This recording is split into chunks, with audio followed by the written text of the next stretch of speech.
Assalamualaikum warahmatullahi wabarakatuh. Bismillah, alhamdulillah, wassalatu wassalamu ala rasulillah Sayyidina wa maulana Muhammad bin Abdillah wa ala alihi wa sahbihi wa mutabi'ahum amma ba'd. Hadiratan muhtaramin, kepada para alim, para ulama, pada semuanya yang hadir, hadirin wa hadirat rahimahumullah. Bersama-sama kita bersyukur kepada Allah SWT yang telah melimpahkan rahmatnya kepada kita, sehingga pada malam ini kita bisa hadir bersama untuk bersolawat kepada baginda Rasulullah Sallallahu Alaihi Wasallam, dan juga sedikit kita berbagi warisan daripada Rasulullah Sallallahu Alaihi Wasallam. Allahumma salli ala Sayyidina Muhammad. Dan tiada lain warisan daripada Rasulullah adalah ilmu. Warisan daripada Rasulullah adalah ilmu. Maka Rasulullah tidak pernah beliau itu meninggalkan warisan berupa harta benda. Yang diwariskan oleh Rasulullah adalah ilmu, yang mana apabila memang kita dalam kehidupan ini kepingin bahagia sampai nanti di yaumul qiyamah, tidak sampai menjadi orang-orang yang tersesat dalam kehinaan, kemaksiatan, terjerumus dalam lembah dosa, sehingga akhirnya menjadikan kita orang-orang yang sengsara baik di dunia maupun di akhirat. Maka kita harus sering-sering untuk mempelajari atau berbagi atau senang menerima daripada warisan Rasulullah SAW, yaitu berupa ilmu yang mana sumbernya dari Al-Quran dan dari Al-Hadis. Masyaallah hadirin wal hadirat rahimakumullah. Tentunya salah satu modal supaya kita hidup di dunia ini bahagia sampai nanti di yaumul qiyamah, itu diantara modalnya adalah kita harus menjadi hamba yang dicintai oleh Allah Subhanahu wa Ta'ala. Kita harus menjadi hamba yang dicintai oleh Allah Subhanahu wa Ta'ala. Nah, maka pertanyaannya, bagaimana caranya kita supaya menjadi hamba yang dicintai oleh Allah Subhanahu wa Ta'ala, sehingga akhirnya kita menjadi hamba yang bahagia, mendapatkan kebahagiaan dunia sampai akhirat. Siapa sih hamba-hamba Allah di dunia ini yang dicintai oleh Allah itu siapa? Di Al-Quran ada firman dari Allah, wallahu yuhibbul muhsinin. Allah itu mencintai orang-orang yang berbuat kebaikan.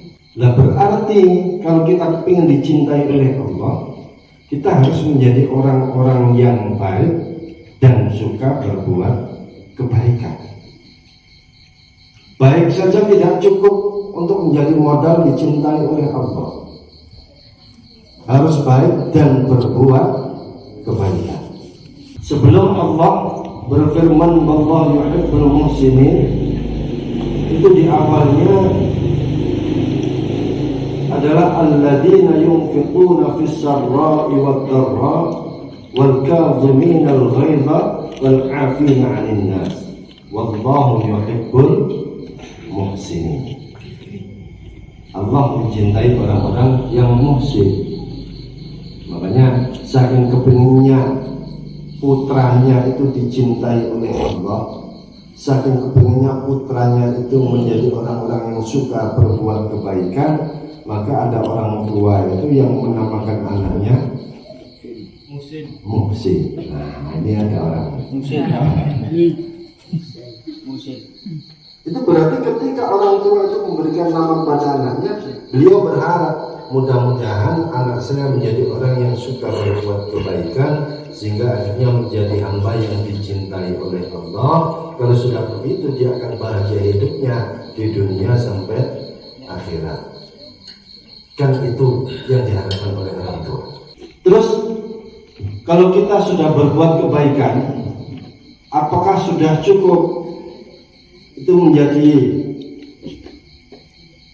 modal bagi kita untuk dicintai oleh Allah? Sudah cukup. Cuman harus keseluruhan, karena kebaikan itu banyak sekali. Kebaikan itu banyak sekali.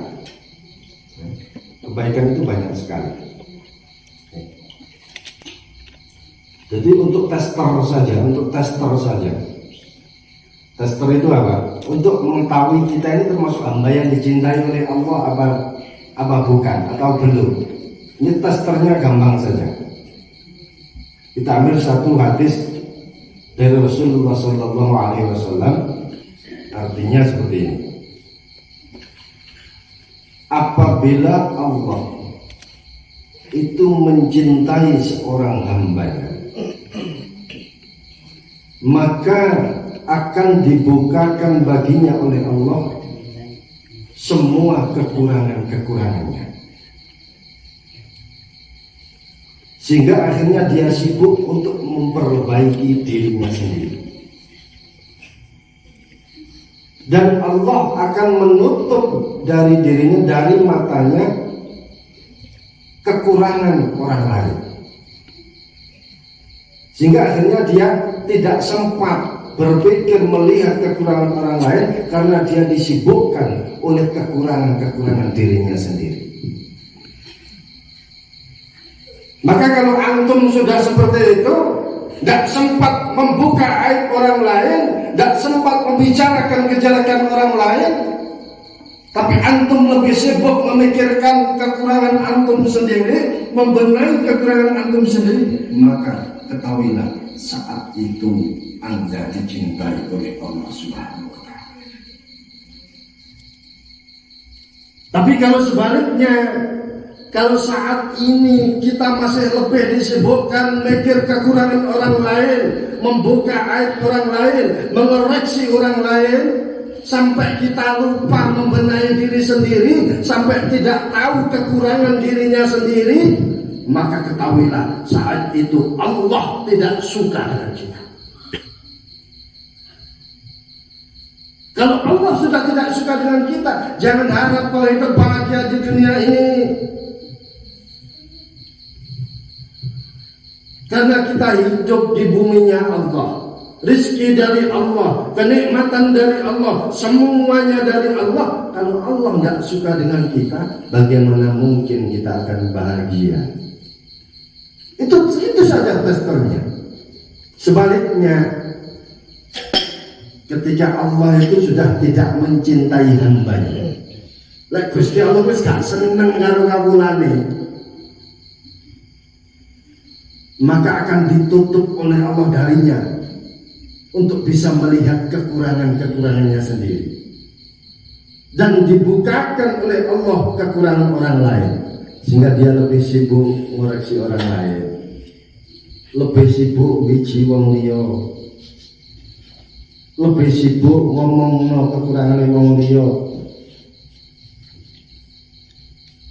dan dia lupa dengan kekurangan dirinya sendiri.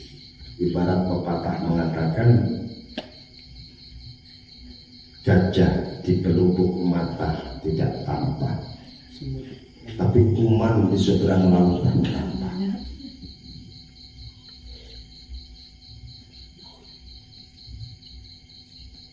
Coba ini jangan nang dewi. Coba ini jangan nang dewi.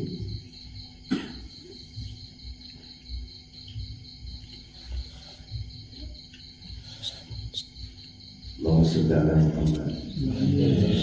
Allahumma sholli ala Muhammad. Allahumma sholli ala sayyidina Maulana Muhammad. Saat ini kita disuguhi hal-hal itu. Di media sosial disuguhkan pada kita semua aib dari orang-orang yang mungkin kita tidak kenal dengan mereka. Di media sosial kita disuguhi dengan semua kesalahan, kekurangan, aib dan kejelekan orang lain. Kalau kita nyaman dengan hal itu dan sering mengikuti hal itu, bahkan aktif di situ, maka hati-hati. Sampean akan lupa dengan aib sampean sendiri. Sampean akan lupa membenahi diri sampean sendiri, sehingga akhirnya gagallah kita mencari kasih sayang Allah. Gagallah kita menjadi hamba yang dicintai oleh Allah, tapi sebaliknya malah kita menjadi hamba yang tidak disukai oleh Allah. Allahumma shalli ala Muhammad. Itu testernya di situ. Yang kedua, Ar-Rahimun yarhamuhumur Rahman. Ar-Rahimun, orang-orang yang punya jiwa kasih sayang, orang-orang yang punya jiwa penyayang, punya jiwa kasih sayang.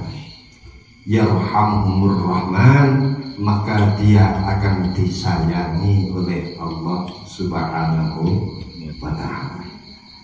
Maka berusahalah kita untuk menjadi orang-orang yang punya jiwa kasih sayang.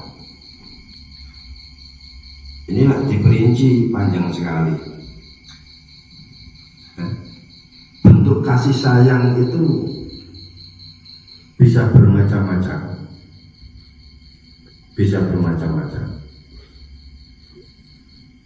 Kasih sayang seorang suami pada istri, kasih sayang seorang ayah pada anak, kasih sayang orang-orang yang lebih tua kepada yang lebih muda. Itu beda-beda cara pelaksanaannya. Salah satu model bentuk kasih sayang, coba sama dengan salah satu model bentuk kasih sayang yang betul-betul dianjurkan oleh Rasulullah. Ini ada satu hadis yang beliau sampaikan, beliau sabdakan, laisa minna man lam yarham saghirana wa lam yuqir kabirana. Bukan umatku, bukan termasuk golonganku. Awas, ini peringatan keras ya. Bukan termasuk umatku, bukan termasuk golonganku orang-orang yang tidak punya jiwa kasih sayang kepada yang lebih muda dan tidak mau memuliakan kepada yang lebih tua.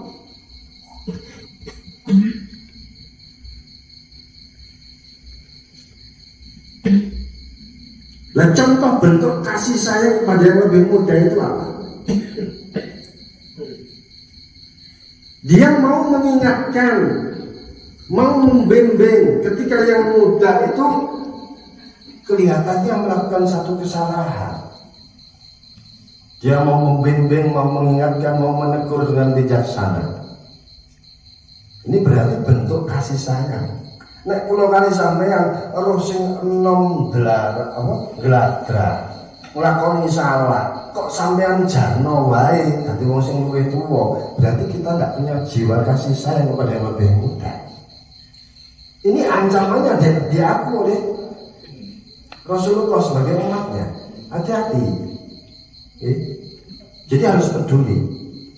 Apalagi kalau dia orang-orang mukmin, dia orang-orang Islam. Kita tetap harus ikut prihatin. Laisa minna man lam yahtamma bi amril mu'minin. Itu lagi ancamannya. Bukan umatku kalau dia tidak ikut prihatin memikirkan kondisinya orang-orang mukmin. Itu umatku.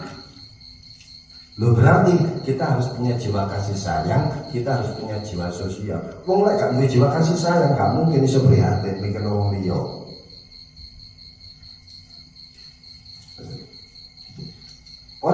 punya jiwa kasih sayang,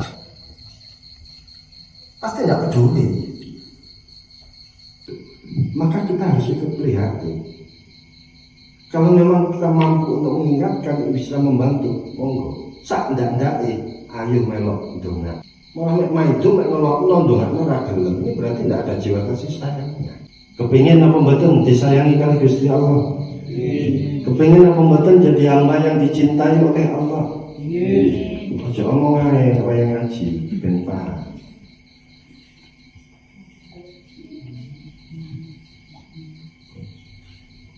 Lah anjane kepingin berusaha jadi orang yang baik dan mau berbuat kebaikan. Aja kaya apik dikak dhewe, urung cukup. Baik dan mau berbuat kebaikan. Lah sudah berbuat kebaikan, siap dipaido. Siap dilaknat wong. Siap gak disenengi karo wong. Maka kita mulai dari apa? Ar-Rahimun yarhamhumur rahman. Orang yang berjiwa kasih sayang, maka dia akan dicintai oleh Allah Subhanahu wa ta'ala. Kita mulai dari apa? Kita mulai dari berusaha peduli dengan lingkungan di sekitar kita. Kalau memang kita tidak mau berbuat lebih, diawali dengan ayo bareng-bareng berusaha mendoakan semuanya. Ini berarti salah satu bentuk kasih sayang. Ya Allah, serahkan denganmu. Ya Allah, serahkan denganmu. Kondisi pas kepepet, nggak enak, kok jadi nggak nyaman ya. Pas waya butuh gak enak duit, waya butuh enak malah musibah. Kondisi kita tidak nyaman, ya Allah.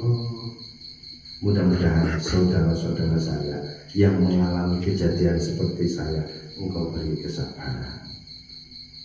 Kalau bisa ya Allah, mudah-mudahan malah berikan mereka jalan keluar.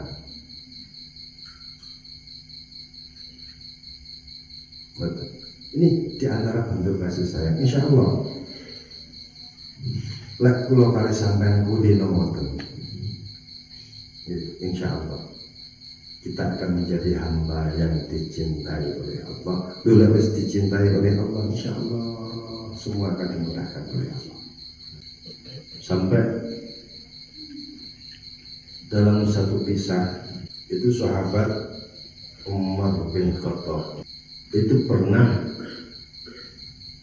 pada suatu saat beliau melihat seekor burung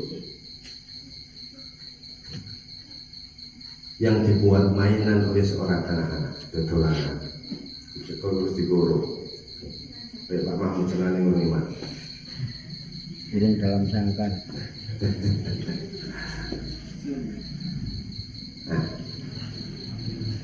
krono saking sayangi sahabat Umar, saking saakene sahabat Umar bin Khattab. Iku manuk iku mau dituku nang wong kuwi, nang bocah kuwi itu. Kok tak tukune regane piro? Gila-gila tuh pas regane 1 juta. Ya wis gak apa-apa. Terus manuk niku dijual. Ini beda kasus loh, beda kasus. Dari Pak Mahmud, manuk sing di rumah Pak Mahmud itu sampai dijual malah mati. Masalah gak kulino boleh panganan di beda kasus. Anu tak openi. Ngomong kalau diprotes. Beda kasus. Jadi manuk-manuk sing kulino diternak, kuwi lek dijual malah mati, soalnya gak bisa boleh panganan dewi. Bener. Tapi nek manuk-manuk sing liar sing diceritakan di ini manuk yang bebas. Kebetulan dicekel oleh wong, terus ya memang di penjara. Sahabat Umar seakan akhirnya dituku, manuknya dijual. Saking seakan kan. Akhirnya begitu beliau meninggal dunia, ada salah satu sahabat yang memimpikan berjumpa dengan beliau dan beliau ditanya, apa yang telah diperbuat Allah terhadap panjenengan ya Sayyidina Umar. Dijawab oleh Sayyidina Umar, alhamdulillah Allah berkenan mengampuni dosa-dosaku dan memberikan rahmatnya kepadaku. Sebab apa Allah mengampuni dosa sampean dan memberikan rahmatnya pada sampean? Apa sebab zuhud panjenengan? Bukan. Apa sebab keadilan panjenengan? Bukan. Apa sebab ibadah panjenengan yang luar biasa seperti itu? Bukan. Lah sebab apa? Sebab suatu saat aku pernah membebaskan seekor burung dari sangkar. Sebab suatu saat aku pernah membeli seekor burung dan aku lepaskan dari sangkar. Sebab itulah Allah merahmati aku. Sebab itulah Allah mengampuni dosaku.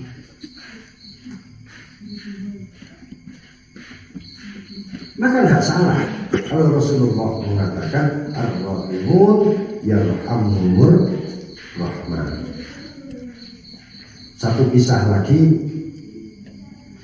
kisahnya beliau Al-Imam Al-Ghazali, itu Imam Suyuti, Imam Al-Ghazali, itu Imam Syafi'i, Imam Al-Ghazali. Sejarah. Siapa yang tidak kenal dengan beliau Al-Imam Ghazali, Hujjatul Islam. Bahkan ada yang mengatakan seumpama ada Nabi setelah Nabi Muhammad, itu yang pantas menjadi Nabi itu adalah Al-Imam Al-Ghazali. Saking alimnya, saking luar biasa.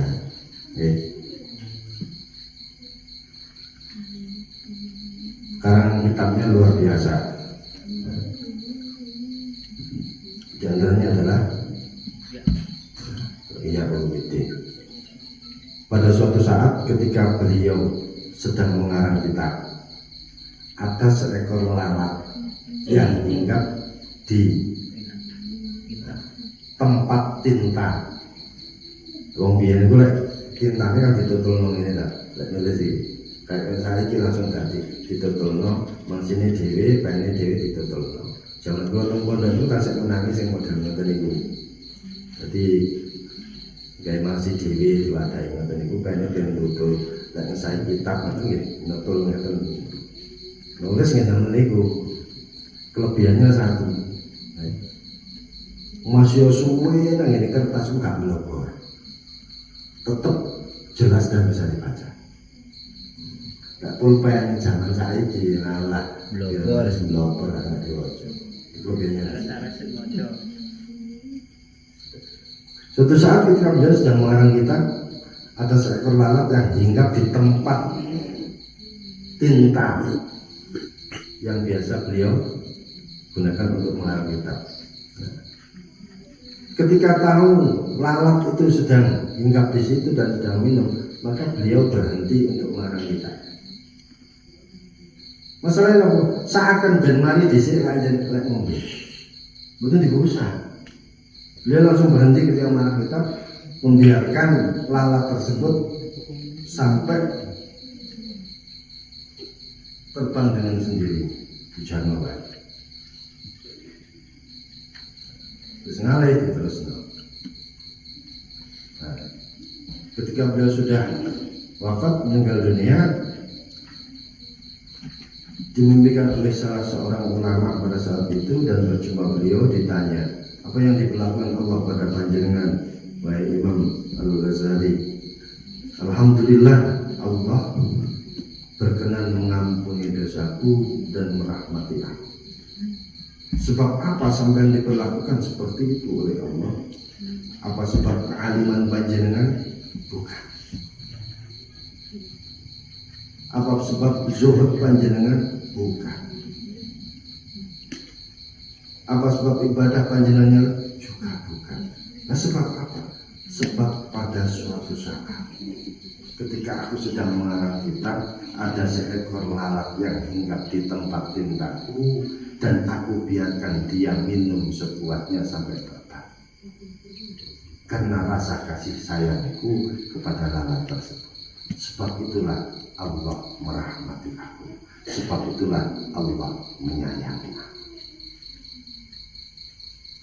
Maka tidak salah kalau Rasulullah mengatakan ar-rahimun yarhamuhumur rahman. Orang yang punya jiwa kasih sayang yang besar, dia akan menjadi orang-orang yang disayangi oleh Allah Subhanahu wa ta'ala. Sampai orang sakniki niku kadang-kadang nek santri niku sik ana sing praktekno. Dicopot nyamuk ngono dijarno ae. Lah praktekno ilmu iku mau copot nyamuk dijarno ae. Dijarno sampai wareg nek wis ngalih dhewe ya wis. Tikus-tikus diupan. Lah dhewe gak praktek. Ibarat setel mau.